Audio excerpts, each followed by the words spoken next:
ბატონი ნიკა გვარამიას მოსმენით 10 საათზე გახლდათ ის დაბარებული, თუმცა ის არ გამოცხადდა, ასევე საჯაროდ აქვს გაცხადებული, რომ არაპირებს კომისიაზე გამოცხადებას. კომისიის წევრებსა და საზოგადოებას მინდა განვუმარტო, რომ მასთან მიმართებაში შეტყობინების ოფიციალური პროცედურა წარიმართა კანონით დადგენილი წესით.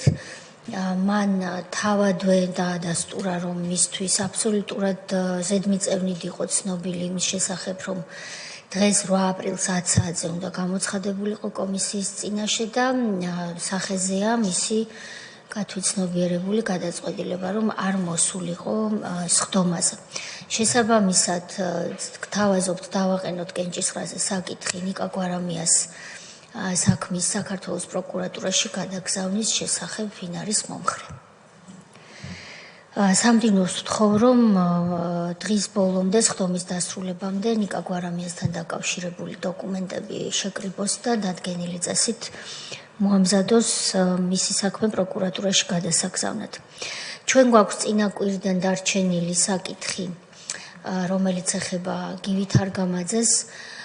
ბატონი გივის შემთხვევაში ფელდეგერი ბრძანდებოდა მის საცხოვრებელ მისამართზე, პირადად ჩაიბარა მან შეტყობინება და შემდეგ ასევე საჯაროდ, როგორც სხვა პირებმა, განაცხადა, რომ ის არაპირებს კომისიაზე მოსვლას და 3 აპრილს, როცა ის იყო დაბარებული, ჩვენ ყველამ ერთად ნახეთ, რომ რეალურადაც არ გამოცხადდა. აქაც შეტყობინების პროცედურა კანონით დადგენილი წესით სრულყოფილად არის დასრულებული და კომისიის წევრებს ვთავაზობ, რომ კენჭი უყაროთ გივით არგამაძის საქმის პროკურატურაში გადაგზავნის საკითხს, ვინ არის მომხრე. გივით არგამაძის საქმესთან დაკავშირებული დოკუმენტები, ვინაიდან 3 აპრილის სხდომის საკითხია, სამდივნოს უკვე მზად აქვს, ამიტომ უკვე კენჭისყრის დასრულებისთანავე სამდივნოს შეუძლია, რომ გადააგზავნოს ის მომდევნო საათის განმავლობაში საქართველოს პროკურატურაში. ასევე ჩვენ დღევანდელ სხდომაზე 11 საათზე ველოდით ბატონ ზურაბ გირჩი ჯაფარიძეს.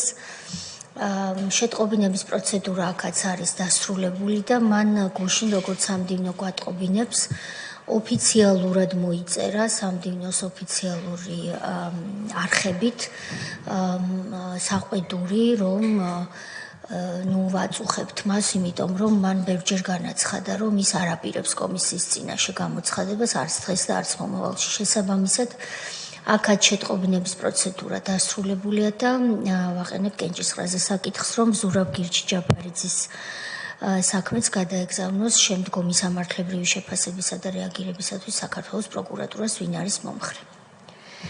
ამ საკითხზეც სამდივნოს დაევალოს, რომ სხდომის დასრულებამდე ყველა მტკიცებულება და დოკუმენტაცია შეკრიბოს და ის დღის ბოლომდე გადაეგზავნება საქართველოს პროკურატურას. შესაბამისად, დღეს პროკურატურის წინაშე იგზავნება გივით არგამაძის, ნიკა გვარამიასა და ზურაბ გირჩი ჯაფარიძის საქმეები სისხლის სამართლის კოდექსის 359 მუხლის შესაძლო დარღვევასთან დაკავშირებით.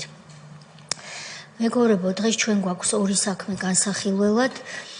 ჯამში 6 პირი გამოცხადდება კომისიის წინაშე. პირველი ეს გახლავთ ქალბატონი იამეტრეველი, ამირან ბუტა რობაქიძის